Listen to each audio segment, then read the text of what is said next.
And so geocaching, I think why it's become so popular is, one, it's free. I mean, you have to have a GPS and a way to get to where the cache is, but families can do it together. You can do it by yourself. You can do it with a group of friends. There's also, yes, sir? I was just wondering, could you do that like on an Easter egg hunt, geocache an Easter egg hunt?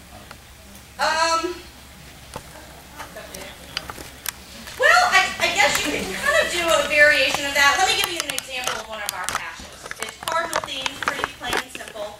It's at a local park, and it's basically an old ammo box. The caches are usually camouflaged. They can be anywhere from like a nano, a teeny little geocache like the size of an eraser, all the way to like a huge like ammo box or bigger. And basically ours is cardinal themed. You open it up, there's, you know, sometimes people have little trinkets, they trade or whatever, they leave something and they take something. You'll have to go, I could do a whole session on geocaching, so I don't want to get into this, but it's been really kind of fun because it generates buzz, and it's usually when kids are involved. The families are already nature oriented, so they see you know, the cardinal information, and they learn about your store, and then they have the wooden nickel that's a collectible but also has a little discount item on it. What's phone banking? Phone banking is something that I stole from my political days. You know, around election you get your calls, or you're going to vote, blah, blah, blah, you know, everybody hates that. But I was like, I wonder what would happen if we called customers who we haven't seen in a while. So we have kind of a schedule set up that we reach out to customers. You know, you can go online and find people's phone numbers. And you can't be sketchy about it. It's usually my husband and I, because it's weird if one of my staff call. And I try and call, I set parameters, like if someone's only been in once and they've never been in again, I'm not going to call them. So I have a visits and spending kind of benchmark that I use. So if someone's been in my store, you know, 25 times, or they've spent, you know, over $500 and they haven't been in a year and a half, I'm going to give them a call. Hey, how are you? You want to see what's going, you know, how's your bird feeder? Because you can look up what they've purchased. You know, we haven't seen you in a while. Wanted to make sure that I have the right email address or mailing address.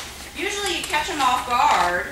You know, and more oftentimes than not, they start asking you questions about birds. And then you have a conversation, and you have an opportunity to say, oh, we got this great feeder in, or we're having a sale on suet right now. And so it's really kind of worked well for us. But you only call people once. If you don't give them, leave a message, let it go. Just say, hi, it's Mary. I'm calling from the Wild Bird Center of Mason. We haven't seen you in a while. Got a lot of great specials going on. We also have a program coming up. The Raptors are going to be here in 2 months, you know, something like that. So you have not just the sale, but also some educational, kind of an invitation. Something else that was really cool that we did was along the Loveland Bike Trail, which is a huge trail, goes from southern Cincinnati all the way up past Dayton. And there's an area in downtown Loveland where there's just lots of little shops and stores. But along the trail, we put one of those placard boards, and we had just a really pretty poster put up on either side. And then we had a whole bunch of these that people could take. And we marked them. We just put LT on the bottom of them to Lovely Trail, so that we knew if people brought them back that it was from that. And I think we put out like 250, and we got over 75 back. Yeah, I was like, oh, we're doing this every weekend. Well, you can't do that because then people expect that. You know, so it has to be a surprise. You have to mix things up a little bit.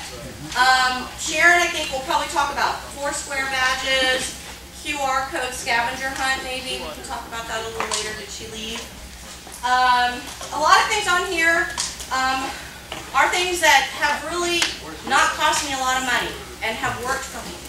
There's a lot of things that I've tried that haven't worked, but maybe you just need to tweak it a little bit. So it's all about being creative, being willing to take that chance to do something a little drastic, put yourself out there, and remember, build your team. Get people who want you to succeed, because you can't do it all by yourself.